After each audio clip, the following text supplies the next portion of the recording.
अल्हम्दुलिल्लाह अल्हम्दुलिल्लाह नहमदुहु व नस्तईनुहु व नस्तगफिरुह व नऊज़ु बिल्लाहि मिन शुरूरि अंफुसिना व मिन सय्यिआति अअमालिना मन यहदिहिल्लाहु फला मुदिल्ल लहु व मन युद्लिल फला हादिय लहु व अशहदु अल्ला इलाहा इल्लल्लाह वहदहु ला शरीका लहु व अशहदु अन्न मुहम्मदन अब्दुहु व रसूलुहु या अय्युहल्लज़ीना आमनु तक़ुल्लाह हक़्क़ तुक़ातिहि व ला तमूतुन्ना इल्ला व अंतुम मुस्लिमून या अय्युहन्नासु इत्तक़ू रब्बकुमुल्लज़ी ख़लक़कुम मिन नफ्सिन वाहिदा व ख़लक़ मिनहा ज़ौजहा व बस्स मिनहुमा रिजालन कसीरन व निसाअ वत्तक़ुल्लाह अल्लज़ी तसाअलून बिही वल अर्हाम इन्नल्लाहा कान अलैकुम रक़ीबा या अय्युहल्लज़ीना आमनु इत्तक़ुल्लाह वक़ूलू क़ौलन सदीदा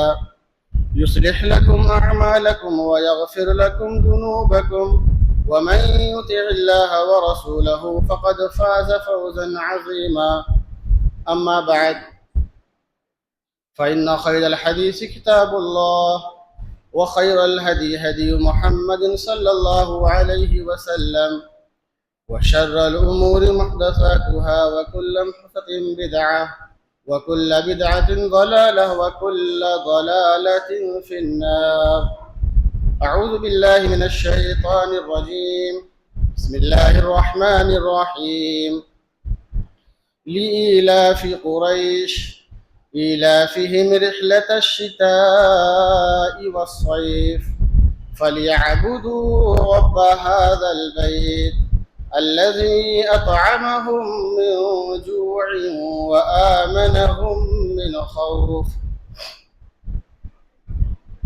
तमाम किस्म की तारीफ़ात हम्द व सना की बिरियाई बड़ाई अल्लाह रब्बुल आलमीन ही के लिए है और बेशुमार दरूद व सलाम नाज़िल हो अल्लाह के आखिरी नबी जनाब मुहम्मद रसूलुल्लाह सल्लल्लाहु अलैहि वसल्लम पर।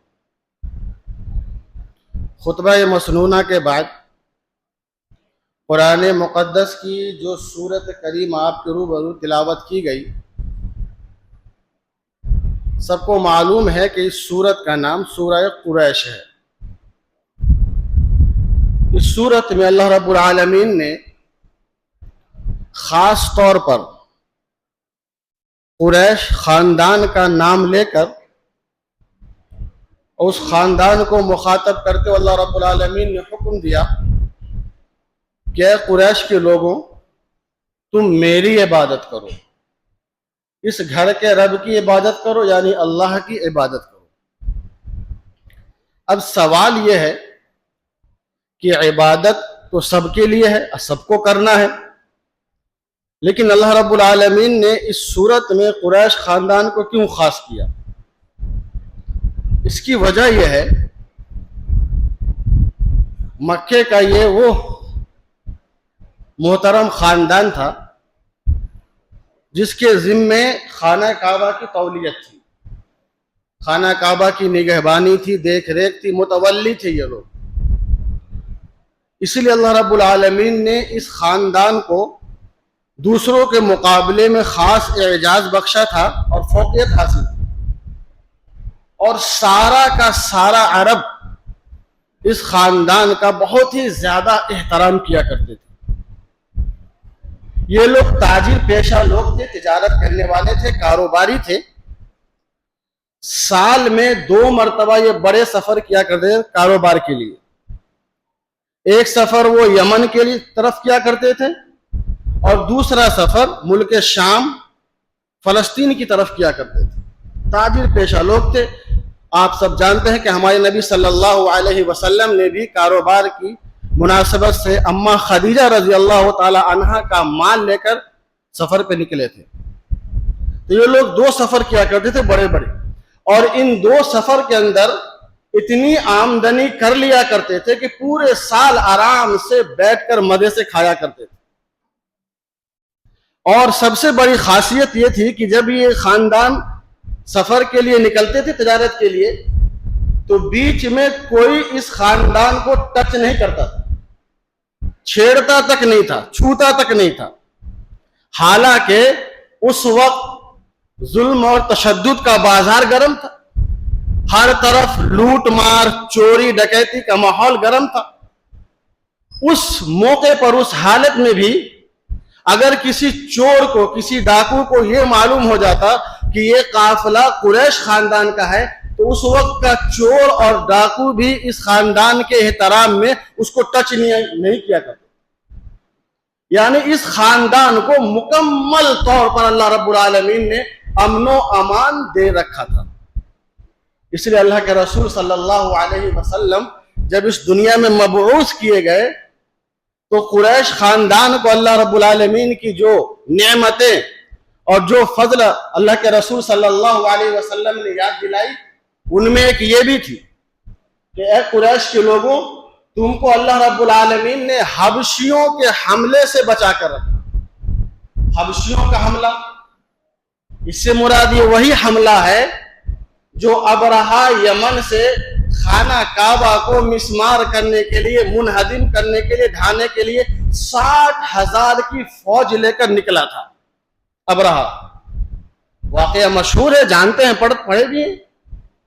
उस अबरहा ने यमन में एक ऐसा गिरजा बनाया, कलीसा बनाया, और चाहा कि जिस तरह लोग खाना काबा का एहतराम करते हैं, तवाफ करते हैं, वहां लोग सवाब की नीयत से आते हैं, वैसे ही लोग यमन आए, कलीसा का तवाफ करे, हमारे गिरजा का एहतराम हो।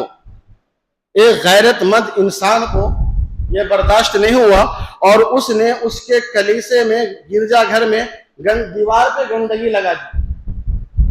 अबरहा ने देखा ये किसी और का काम नहीं है, ये तो वही कर सकता है जिसका ताल्लुक खाना काबा से हो। गुनाह एक ने किया, जुर्म एक ने किया, और कहा बदला सबसे लेंगे, पूरी कौम से लेंगे, खाना काबा को गिरा देंगे। 60,000 की फौज लेकर यमन से निकला और बड़े बड़े हाथियों को लाया साथ में कि अगर हमसे खाना काबा की दीवार न गिर पाए तो ये हाथी को इस्तेमाल करेंगे। 60,000 फौज लेकर मक्का के लिए रवाना हुआ। उस वक्त जो बदअमनी और खौफ का माहौल मक्का में गर्म था, अल्लाह रब्बुल आलमीन ने छोटे छोटे परिंदों के जरिए अपने घर के और खाना काबा के वहां के बाशिंदों की हिफाजत की। अबाबील के जरिए, हर अबाबील के पास अल्लाह के हुक्म से 3 कंकर हुआ करते थे, एक मुंह में और दोनों पंजे में। वो चने के बराबर का कंकर पत्थर हुआ करता था, और जिसको लगता था वो पत्थर प्लास्टिक की तरह पिघल जाता था। अबरहा को भी लगा एक कंकर, भागा वहां से, मक्के से भागते भागते यमन पहुंचा। कलेजा फट गया उसका, कलेजा फट गया, दिल बाहर आ गया, और मक्का से भागते हुए यमन पहुंचते पहुंचते चूजे की तरह बन गया, छोटा सा, इतना बड़ा लंबा तरंगा था, और वहां यमन पहुंचते पहुंचते चूजे की तरह बन गया। अल्लाह रब्बुल आलमीन ने ऐसी जिल्लत की मौत दी उसे, क्योंकि वो अल्लाह के घर को गिराने के लिए निकला था। यहां से ये बात ये भी अपने ध्यान में रखिए कि अल्लाह और अल्लाह के घर से नफरत करने वाले सिर्फ आज ही नहीं है, हमेशा से पाए जाते हैं और आगे भी रहेंगे। अल्लाह के घर से नफरत करने वाले आज ही नहीं है, हमेशा, बहुत पुरानी तारीख। अबरहा की मिसाल अभी आपके साथ। अल्लाह के रसूल सल्लल्लाहु अलैहि वसल्लम ने कुरैश खानदान के लोगों को अल्लाह की ये नेमत याद दिलाई कि तुम्हें अल्लाह रब्बुल आलमीन ने कैसा अमनो अमान दिया था, भूख में खिलाया, प्यास में तुम्हें पिलाया, खौफ में अमन अता किया। फलियअबुदू रब्ब हाज़ल बैत, तो ऐ कुरैश के लोगों ऐसा करो, तुम पर फर्ज और वाजिब है कि अल्लाह रब्बुल आलमीन की इबादत करो। मेरे भाइयों, किसी भी इंसान के लिए, किसी भी समाज के लिए, शहर के लिए, कौम और मुल्क के लिए अमनो अमान ये सबसे बड़ी अहमियत रखती है। ये चीज क्योंकि जिस मुल्क में अमनो अमान होगा, चैन होगा, इत्मीनान होगा, सुकून होगा, इत्तेहाद होगा, प्यार और मोहब्बत होगी, जान और माल महफूज रहेंगे, इस्मतें महफूज रहेंगी, तो वहां वो कौम और वो मुल्क बेइंतहा तरक्की करती है, तरक्की किया है लोगों। और अगर इसके बरखिलाफ जिस मुल्क में, जिस कौम में अमनो अमान ना हो, हर वक्त जान और माल का खतरा लगा रहे, इस्मतें महफूज ना हो, इज्जतें महफूज ना हो, ना जाने कब कौन सा हादसा पेश आ जाए, कौन सा दुश्मन क्या कर जाए, जब हालत ऐसी होती है तो फिर उस कौम की तरक्की बंद हो जाती है, तरक्की की रफ्तार रुक जाती है, धीमी हो जाती है, मध्यम पड़ जाती है, और वहां के बाशिंदे, वहां के रहने वाले आजाद होते हुए भी कैदी की तरह, मुजरिम की तरह बेबसी की जिंदगी गुजारने पर मजबूर हो जाते हैं। और ये बात भी हमें याद होनी चाहिए कि अमनो अमान को कायम करने के लिए जो तालीम और जितनी तालीम मजहब इस्लाम ने दी है और मजहब इस्लाम में पाई जाती है, वैसी तालीम ना कोई दिया है, ना कोई दे सकता है, कोई नहीं ऐसी तालीम दे सकता है। लेकिन फिर भी आज सबसे ज्यादा बदनाम मुसलमान है और इस्लाम है। इस्लाम के खिलाफ, मुसलमानों के खिलाफ आज ऐसा माहौल बनाया जा रहा है, ऐसी तस्वीर पेश की जा रही है कि मुसलमान नाम ही है दहशतगर्द का। इनके यहां अमन है ही नहीं, इनके यहां मोहब्बत है ही नहीं, इनके यहां सिवाय नफरत, बगावत, दुश्मनी के कुछ है ही नहीं, इनके यहां बदअमनी के अलावा कुछ है ही नहीं। हालांकि अगर इंसाफ से कोई इस्लाम की तालीम को पढ़ ले, सुन ले, बहरा हो कि अंधा, वो भी ये फैसला करने पर मजबूर हो जाएगा कि इस्लाम में बदअमनी की तो कोई गुंजाइश ही नहीं है। दहशतगर्दी की बात तो बहुत दूर है, इस्लाम में बदअमनी की तो कोई गुंजाइश ही नहीं छोड़ी है। सूरह माइदा की आयत 12 हम सुनते हैं, अल्लाह रब्बुल आलमीन का फरमान है, मन क़तल नफ्सन बिग़ैरि नफ्सिन औ फसादिन फिल अर्ज़ फ़कअन्नमा क़तल अन्नास जमीआ। ये वो आयत है जो दुनिया को सुनाने की जरूरत है। कहा जिसने किसी एक जान की नाहक, किसी एक जान को मारा, किसी एक इंसान को नाहक कत्ल किया, किसी एक इंसान का खून किया, फ़कअन्नमा क़तल अन्नास जमीआ, अल्लाह रब्बुल आलमीन कह रहा है गोया उसने पूरे इंसान को कत्ल कर दिया, दुनिया के सारे इंसान को कत्ल कर दिया, एक इंसान को नाहक कत्ल करने वाला। वमन अहयाहा फ़कअन्नमा अहया अन्नास जमीआ, और जिसने किसी एक की जान बचाई गोया उसने पूरी इंसानियत की जान बचाई। कोई एक इंसान डूब रहा है, उसको आपने बचा लिया, कोई एक इंसान आग में जल रहा है, उसको आपने बचाकर बाहर निकाल लिया, कोई हादसे का शिकार हो गया, उसको आपने बचा लिया। कुरान कह रहा है, अल्लाह रब्बुल आलमीन का फरमान है कि ये सिर्फ एक इंसान की जान नहीं, गोया तुमने पूरे इंसानियत को बचा लिया। अगर ये बात भी समझ में किसी को नहीं आती इस्लाम और मुसलमानों की दुश्मनी में, तो इससे भी वाज़ेह अंदाज में अल्लाह रब्बुल आलमीन आगे इसी से बयान फरमा रहा है, इन्नमा जज़ाउल लज़ीना युहारिबूना अल्लाह व रसूलहु व यसअऊना फिल अर्ज़ि फ़सादा अन युक़त्तलू औ युसल्लबू औ तुक़त्तअ अयदीहिम व अर्जुलुहुम मिन खिलाफिन औ युनफ़ौ मिनल अर्ज़।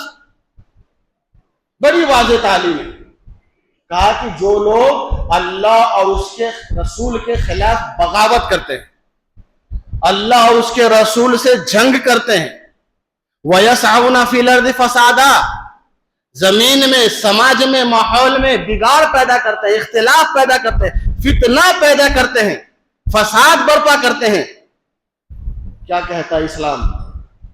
उसको एजाज दो, उसको बड़ा ओहदा दे दो, उसकी पीठ थपथपाई जाए। इस्लाम कहता है अयुक़त्तलू, सर तन से जुदा कर दिया जाए। जीने का हक है ही नहीं उसको समाज में।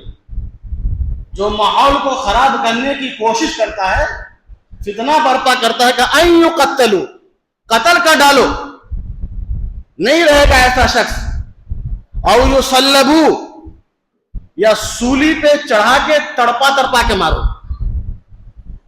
और तुक़त्तअ अयदीहुम व अर्जुलुहुम मिन खिलाफ, या मुखालिफ सिमत में हाथ और पांव काट दो। सीधा हाथ काटो, बायां पांव काटो, बायां हाथ काटो, सीधा पांव काटो। मुखालिफ सिमत में हाथ पांव काट करके इबरत बना दिया जाए लोगों के लिए। और यूनफौ मिनल अर्ज़, अगर ये भी नहीं कर सकते तो चौथा ऑप्शन ये है, बाहर कर दो, जलावतन कर दो, मुल्क से बाहर निकाल दो, बस्ती से बाहर निकाल दो, इलाके में टपने नहीं दिया जाएगा इसको। ज़ालिका लहुम खिज़्युन फिद दुनिया, कुरान कहता है ये तो सिर्फ हल्का सा अजाब है, हल्की सजा है दुनिया के लिए। वलहुम फिल आखिरति अज़ाबुन अज़ीम, आखिरत में तो इससे भी बड़ा अजाब है। हाथ काटना, पांव काटना, कत्ल कर देना, सूली पर चढ़ा देना, खिज़्युन फिद, वो हल्का अजाब है। ये जिल्लत सिर्फ दुनिया के लिए है। आखिरत में अल्लाह रब्बुल आलमीन ने ऐसे फसादी इंसान के लिए, फित्तीन इंसान के लिए इससे भी बड़ा अजाब जहन्नम में तैयार कर रखा है। इससे बड़ा अमन व अमान की मिसाल और क्या हो सकती है? और कौन पेश कर सकता है? शक्ल देखकर नहीं, जुर्म देखकर फैसला करता है इस्लाम। ये किस खानदान का है, ये किस कबीले का है, किससे इसका ताल्लुक है, इस्लाम इसको नहीं देखता। इस्लाम जुर्म देखता है, गुनाह देखता है, और कानून का मेयार एक ही है इस्लाम के लिए, दोहरा नहीं है। एक के लिए दूसरी सजा, उसके लिए अलग सजा। ये मेरा जानने वाला है, इसके लिए नरमी की जाएगी, वो मेरे दुश्मन के सफ से उसको सख्ती की जाएगी। इस्लाम ये नहीं कहता। बड़ा मशहूर वाकया है ना, हमारे लिए भी और सारी दुनिया के लिए इबरत है इसमें। कुरैश की एक शाख मखजूम, एक औरत ने चोरी कर ली।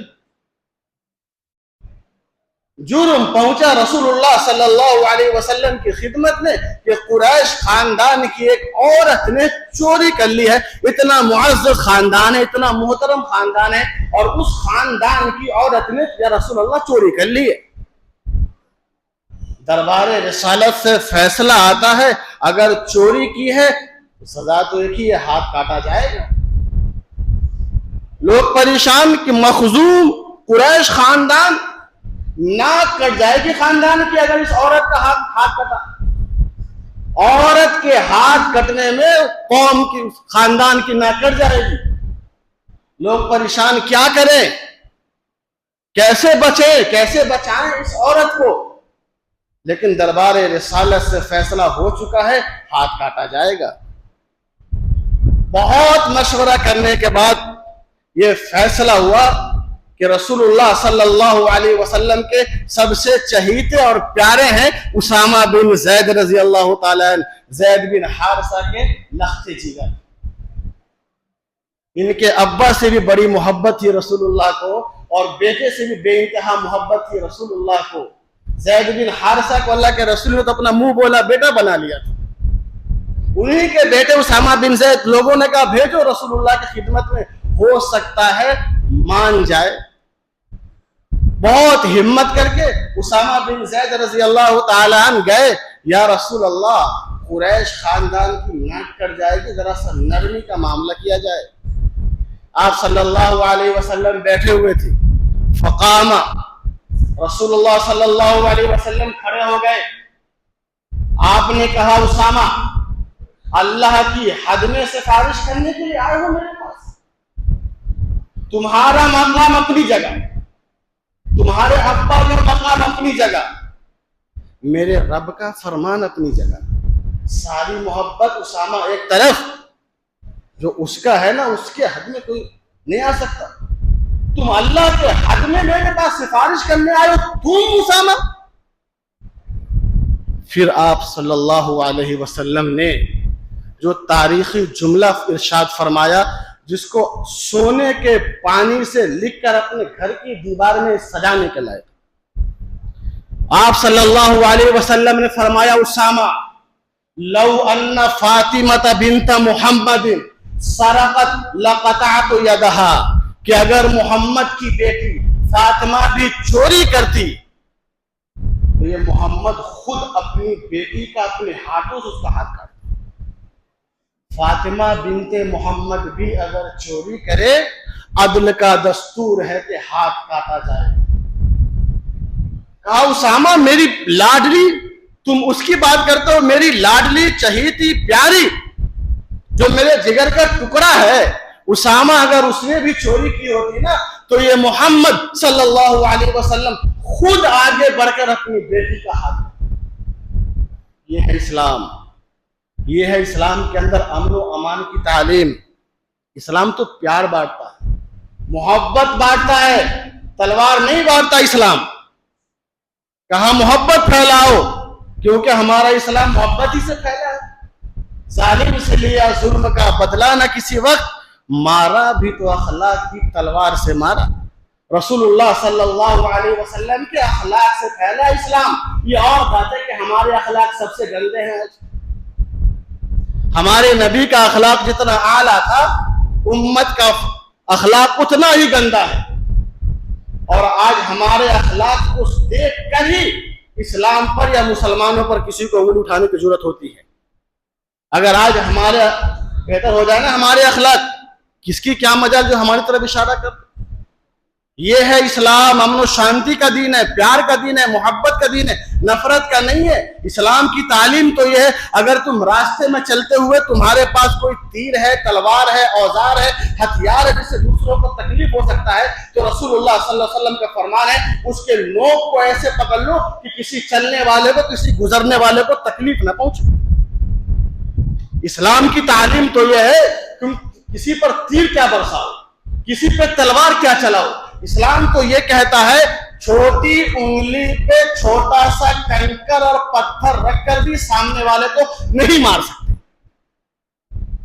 अब्दुल्लाह इब्न मुगफ्फल हदीस के रावी है, सुना उन्होंने रसूलुल्लाह से कि उंगली पर कंकर पत्थर रखकर दूसरे को नहीं मार सकते। उन्होंने देखा उनका एक रिश्तेदार यही काम कर रहा है, मना किया, एक बार मना किया, दो बार मना किया, तीसरी बार जब उसने यही काम किया, अब्दुल्लाह इब्न मुगफ्फल ने हदीस रसूल की मुखालफत करने पर अपने खानदान के एक अफराद से जिंदगी भर के लिए तलाक बंद कर बात नहीं की। ये है हमारा इस्लाम, जिसमें सिवाय शांति, पीस, सुकून, चैन, इत्मीनान को और कुछ। अगर इस्लाम का कानून नाफिज हो जाए, एक एक अदना आदमी भी आराम की और सुकून की सांस ले सकता है। अल्लाह रब्बुल आलमीन से दुआ है, अल्लाह रब्बुल आलमीन हम सबको नेक अमल की तौफीक अता फरमाए, हम सबको एक दूसरे का हमदर्द और खैर खा बनाए, जो बीमार है उनको शिफाए कुल्ली अता फरमाए, जो परेशान है उनकी परेशानियों को दूर फरमाए। जब तक जिंदा रखे इस्लाम पर जिंदा रखे, जब हमारा खात्मा हो ईमान बिल खैर पे हो। वमा अलैना इल्लल बलाग।